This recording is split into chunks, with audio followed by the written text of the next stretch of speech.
Hello everyone, this is Lizelle from Artbox by Lizelle here at the Downtown Container Park. We have 115 local artists, so stop by and check us out. And then, just want to let you know we're having another East Fremont Festival of Arts on November 8th. Festival hours is from 12 to 6, so come by. It's going to be lots of fun, live art, live music, food.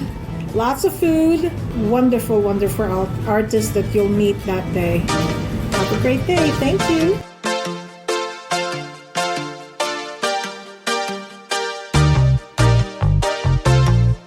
Welcome to the Art Box, your podcast dedicated to exploring the vibrant art scene in Nevada and beyond.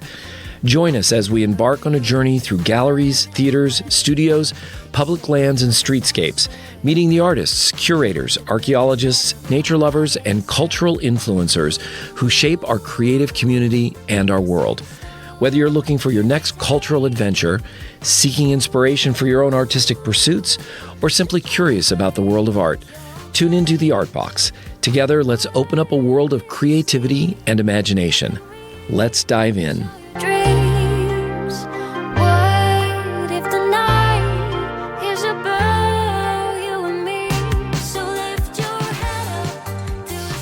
Thanks for joining us. This is MJ at the Art Box, located in the Steam Center at Mesquite, Nevada.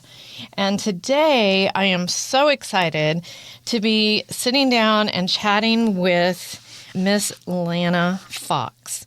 Lana is an author. She is also from my hometown of Hood River, Oregon. The funny thing, Lana and I have laughed. It's been several years that we have been connected on social media. We have never met face to face. Too funny. It's crazy how we've done that. Now, Lana, you grew up in Hood River, correct? You've spent your whole life there? Yes, I was born here, been here, took a little time off and went to school in Portland. Mostly I've been here. Awesome. And now you and your husband, it's kind of a family business, correct? The cherry and pear? Yes. Cherry and pear orchards. So if you're not familiar with the Hood River Valley, it is, well, at least when I was growing up there, it was primarily orchard. Jansen's went out of business. That was a big shock to the community. It had to have been around 84, 85, something like that, because it employed over 300 women. But luckily, the windsurfing wave came through Hood River and provided a lot of jobs. And now it's just, now when I go there, I'm like, wow, you have all the breweries, and finally, they've started doing year-round tourism, which I always thought was a cart they were missing, because you've got Mount Hood for skiing, you've got the Columbia River Gorge for boating and windsurfing, and so it's just turned into such a different little town. I won't say Mecca because it's not huge, but it's still a small town, but it's absolutely gorgeous. So Lana has published 4 books, 3 of which are part of a series, and all are set in the Hood River Valley and surrounding areas. Has writing always been something you wanted to do, Lana? Yes, I've always wanted to write. As a little kid, I remember telling myself stories while I was eating my Cheerios in the morning. So I love to read. Yeah. I've been a reader since I was first learned how to read. And so, yeah, I've always wanted to write. Oh, that's awesome. And you self-publish, correct? Tell me about that, because I literally know nothing about that versus going through a publisher. You know, it's, for me, self-publishing has been such a joy. It's a lot of work. Mm-hmm. And the hardest part is probably marketing my books. Yeah, you just, you have to, of course, write the book. Then you get an editor to look at it and correct all your mistakes. and then you have to get an ISBN number. You have to have it copyrighted. You have to format it yourself. You have to actually publish it yourself. So all of the steps that a traditional publisher would do for you, you have to do yourself. Wow. So you are not only an amazing writer, but obviously very skilled at all those other things. That's Well, I don't know if I would say skilled. I get them done. You do a great job. I love following you on Facebook. We're going to put up some links so that people can dive into the beauty of your books. I thought the first one, The Truth Will Set You Free, was very unique. It is not part of the trilogy, or actually more than that, because, spoiler alert, next spring we expect to see a fourth of the series that she has set in Hood River. The Truth Will Set You Free was basically in Cascade Locks, which is about, 25 miles west of Hood River on the Columbia Gorge. I'm curious, as I'm reading, do you have it kind of preset in your head? Do you know an ending before you get to the ending? I guess all the silly questions like that are what I want to know. I usually have an opening, which is usually a crime. And then I kind of think I know what's going to happen in the end, and I work that way. But I'm often surprised. Even, I'm surprised who the killer is a lot of times. Yeah. It's like, really? That's funny. I can't imagine writing and not knowing where you're going. But I guess that's, I guess that makes sense, no different than watching a movie, kind of weave your way through it. So has the murder mystery thing always been your genre that you chose, or did you just kind of stumble into this little trilogy pack we got going? I started out wanting to write romances, and I just wasn't very good at it. Really? And I've written a couple of short stories that were romances for Woman's World magazine. And then I tried writing for children, and I wasn't really good at that either.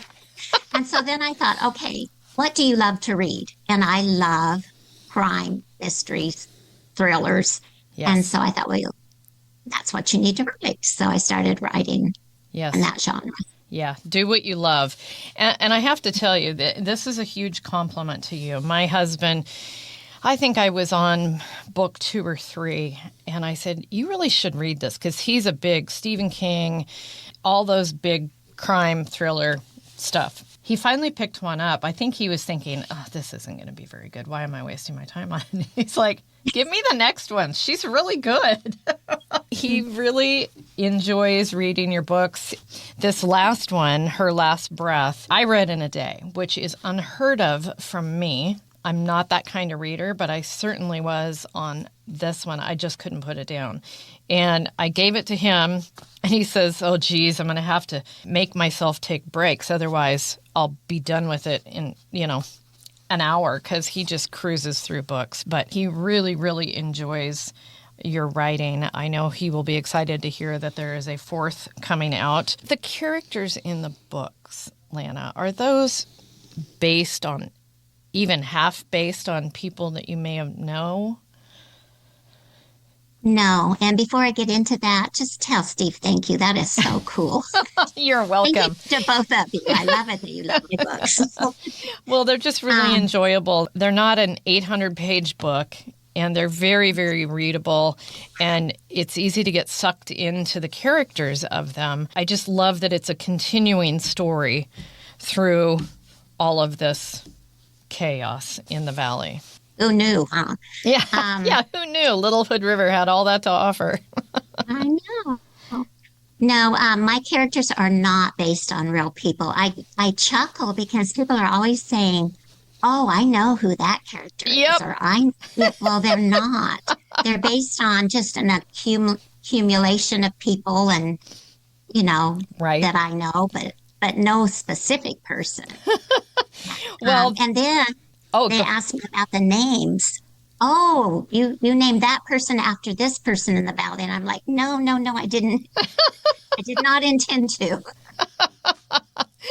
That's funny how we all read it and take something away. There is one character, Jen, who I know that person, and she does live in Hood River, and she is exactly Jen. Oh, that's funny. Every time I read it, I'm like, oh my God, that is her through and through. I'm sure there are little pieces here and there from people you know that maybe you see and you think, oh, that'd be kind of a fun twist to a character or something. Oh, sure, yeah. Yeah. You're always picking up on character traits and listening to people, and yeah, but no, not specifically. And you'll have to tell me who the person is that you think Jen's based on. I will after we're off the air Sometime. because, she's to a T. Although the real life version of Jen that I know, she's a lot more toxic, if you can believe it. But so, and correct me if I'm wrong, but you quite a bit of your family is involved in helping you get these published and writing different things, correct? Yes, I've been so fortunate. My oldest son does my website. Nice. My granddaughter took my author photo.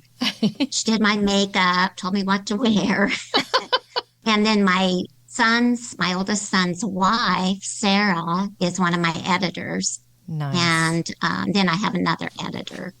So, and my first readers, my brother and his wife, my niece, my friend Mary, who's a co-author, and then my friend Bev Shacko, who has encouraged me to write forever and ever. Bev is a doll.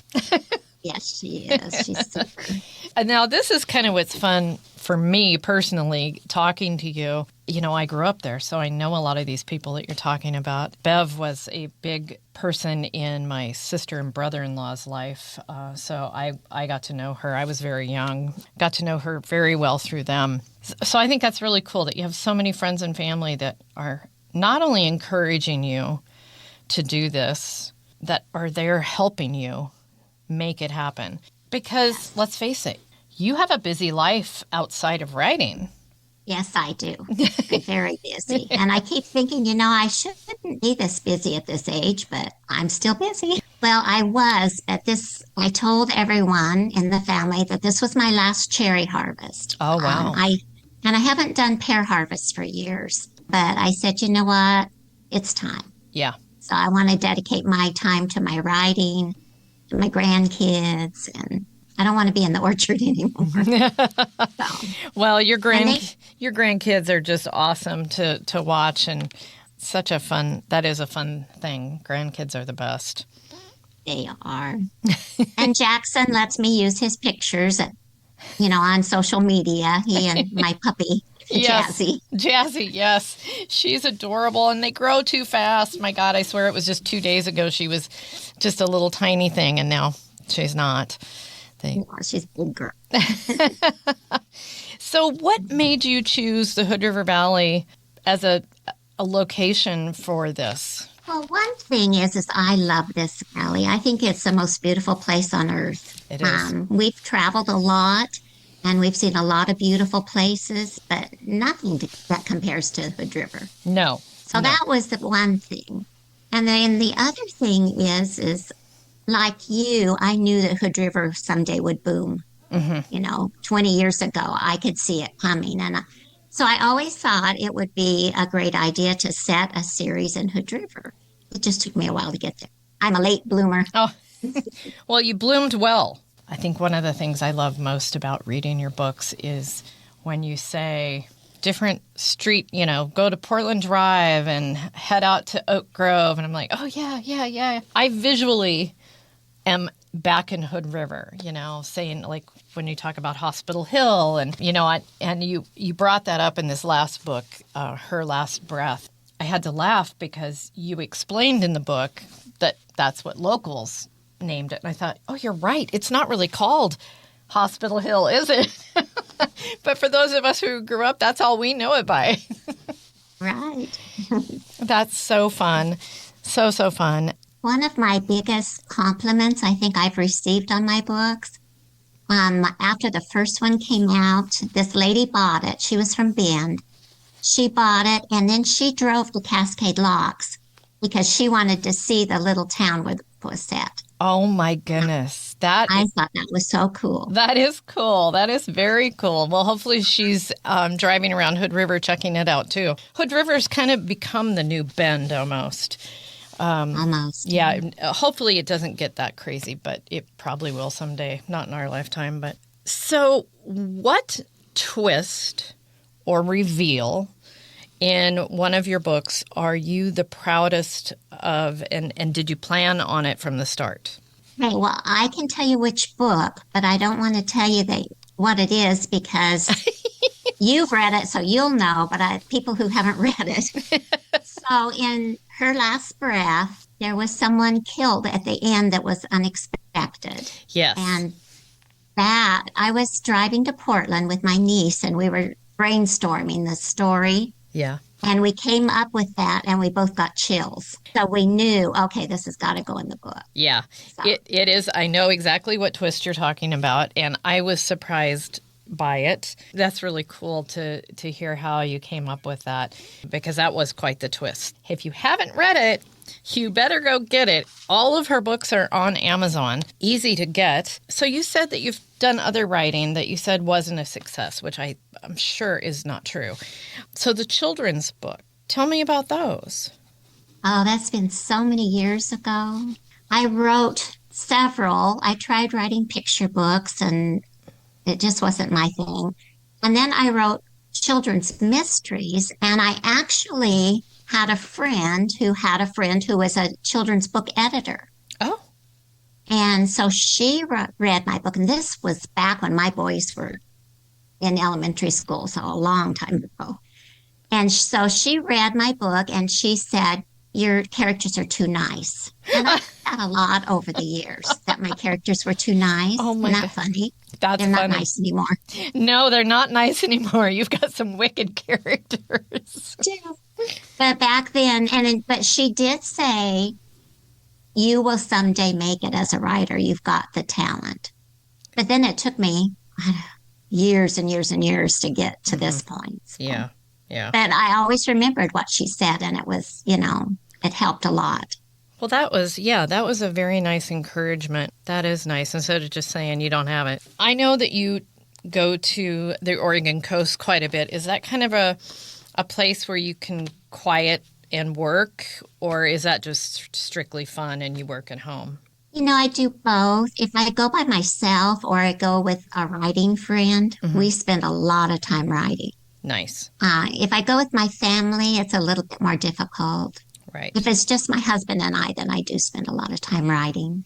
I'm there. You certainly live in what I will agree with you is the most beautiful place on earth. And I would hope that there's somebody out there listening who says, okay, I got to go check this place out. I hope you do, because it is a beautiful town. I don't think there's anything more magical than walking down the middle of downtown Hood River when it's snowing. Oh, Too. that's just, well, and of course, growing up, we got snow. We got snow, quite a bit of snow. I had laughed because somebody one time asked me, well, how did you get around? And I said, well, you drive in it. What do you mean? How do you get around? And I guess if you don't grow up in it, it is something that you're like, oh my goodness, how could you ever get through all that snow? Thrilling if it's icy too. Oh, yes. Oh, yes. I had a little adventure going down State Street. Oh, yeah. And I hit ice, and my car just started sliding, and I went right in between two cars and just kept on going and finally got traction again. And I was like, okay, well, that woke us up this morning. That was one of those, oh, geez, moments. Yeah. And I would rather not drive.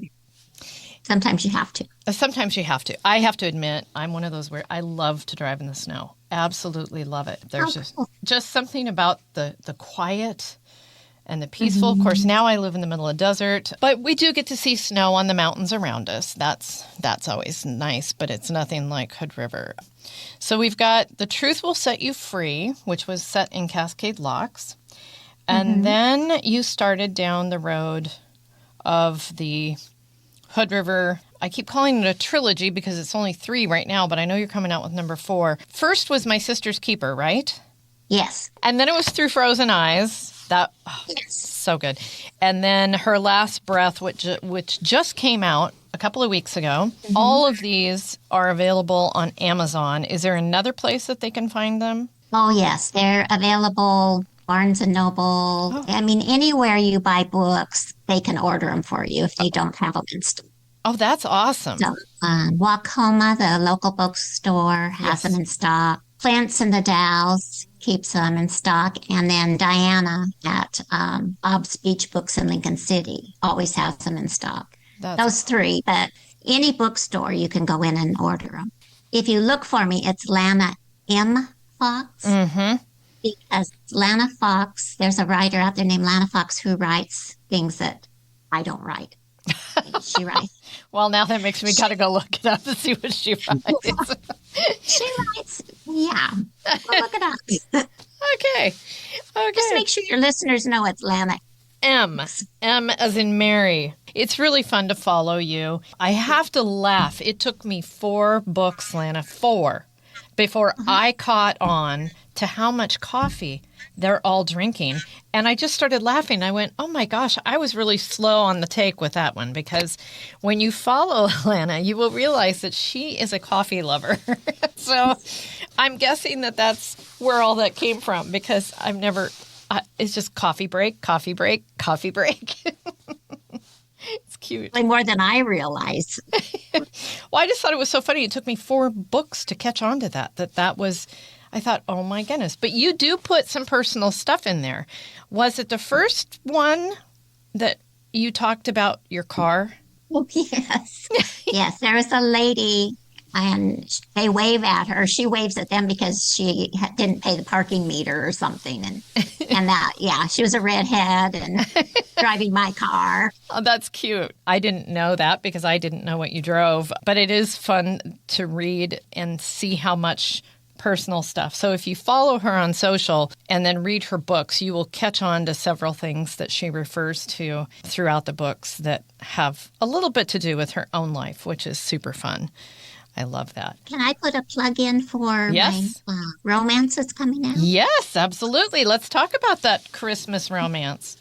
Yeah, I'm so excited. So I'm hopefully it'll be out in the next week or 2. Ooh. I wrote it, before COVID. I wrote 80% of it and didn't know how to finish it. So it sat here, and I'd bring it out and read it, and then I didn't know how to finish it, so I put it away. And so then I was brainstorming with my friend who's an author here in town, Cassie Moore. We brainstormed the ending. So then I went in and finished it, and that'll be out, and it's Blame It on the Mistletoe. Blame It on the Mistletoe. I can't wait. Different for me. Yeah, that'll be fun. At what point do you come up with the titles? Is it just, do you sometimes get it at the start, or is it kind of happen somewhere in the writing? Some titles are there before I ever start the book. The Truth Will Set You Free, I thought was very fitting because this young woman is searching for the truth of her, her mother's background. Yeah. I wish I had not had My Sister's Keeper as the title, even though I felt like it worked for the book. But there's a very famous My Sister's Keeper by Jodi Picoult. Oh. And so that's come up a lot. People, I've read that book years ago, and I'm like, no. No, you haven't. So, yeah. Blame It on the Mistletoe started out to be a really fun book, and I thought that was a fun title. Mm-hmm. And then it kind of turned into a more serious book because I wrote it. But I kept the title because I loved it. I love it. I think that's I love all your titles. They're all very fitting to the book.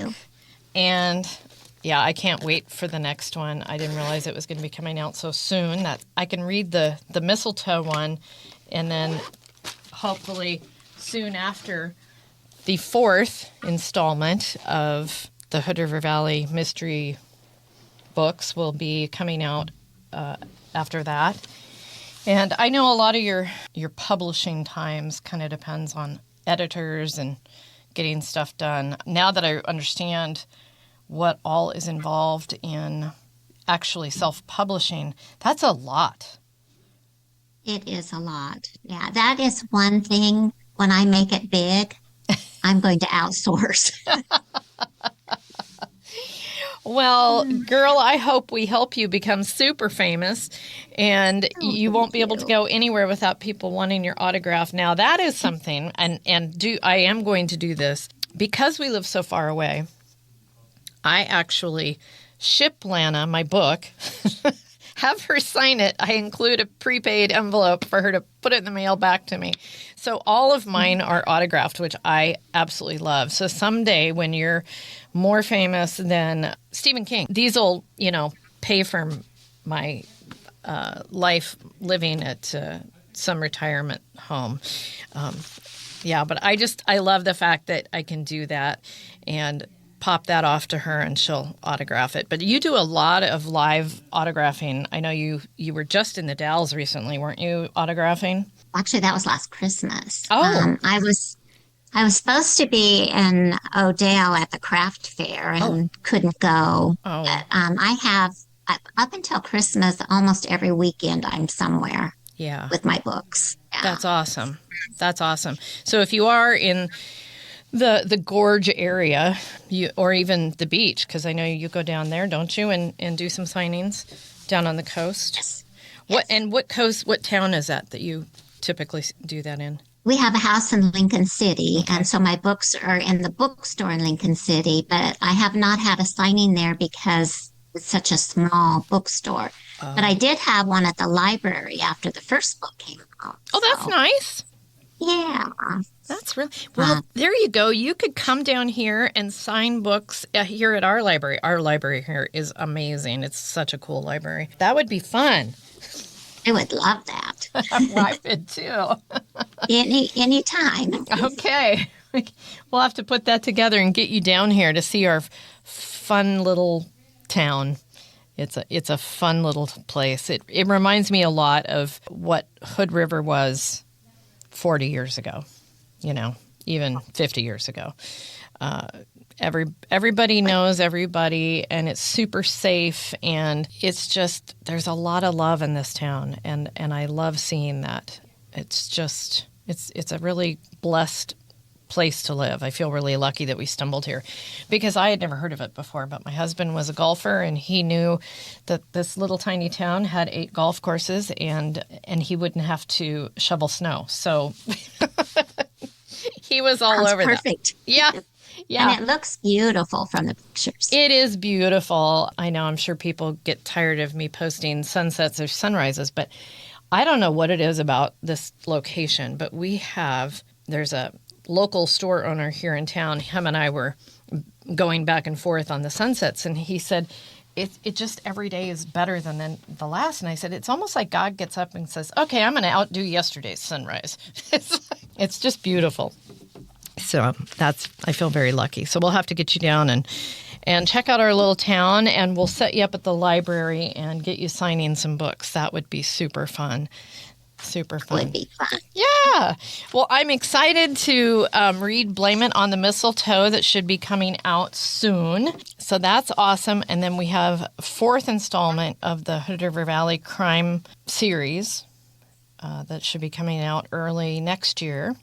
I can't believe we're saying next year already. Just a few short weeks away. There was someone listening thinking, okay, it took her many years to do this. What words of advice would you give somebody that wants to write, that maybe just hasn't found the right avenue to get to it, or maybe the right, connections? I think the most important is don't give up. There were so many times throughout my career, if you want to call it that, where I did give up, and I would go years without trying to write, or I wrote all the time, but I didn't ever finish anything. Right. And I think the best advice I can give is to just keep at it, because you will eventually find your niche. And if it's not traditional publishing, which is very difficult to get into, because they're all the gatekeepers, that you have to have an agent in order to get a publisher. but your publisher doesn't want to look, your agent doesn't want to look at you unless you have a publisher. And so it's just kind of Wow. it's very difficult. And Yeah. some people make it, Mm-hmm. but I have friends who have published a book and it's done very well, and the publisher drops them because it didn't sell, so many Yeah. copies. Yeah. So, and if you don't want to do the traditional publishing route, go self-publishing. There's a lot of help out there. Go on YouTube and look cool. it up. Yeah. Yeah, you can find lots of help on how to do it. That's wonderful.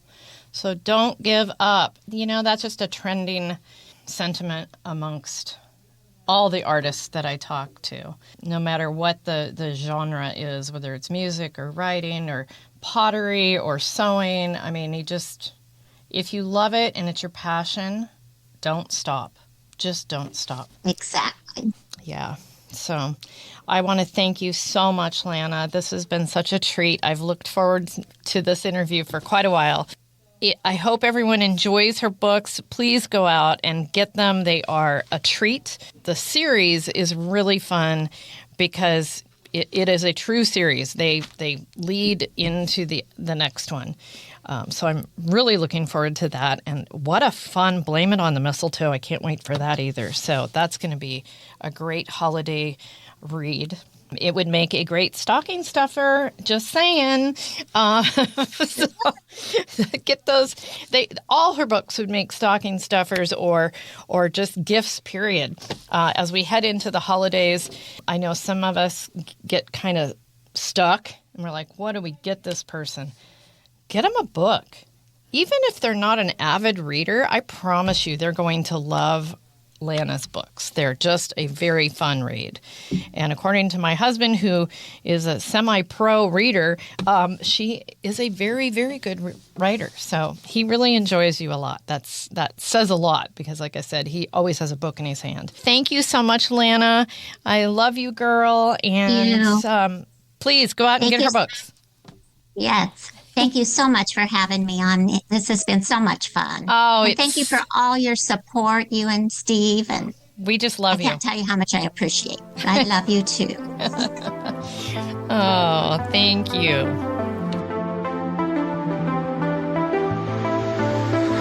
Broadcasting from the Mesquite Works Steam Center in the scenic Mojave Desert, the Art Box sponsors thank you for listening. You can find us on Spotify, Samsung, iHeartRadio, Podchaser, and Amazon Music. Please subscribe so you don't miss an episode. We are on Facebook and Instagram as The Art Box. We welcome all comments. You can email us at artboxvv@gmail.com. The views and opinions expressed on this podcast are those of its hosts and guests and do not necessarily reflect those of our sponsors.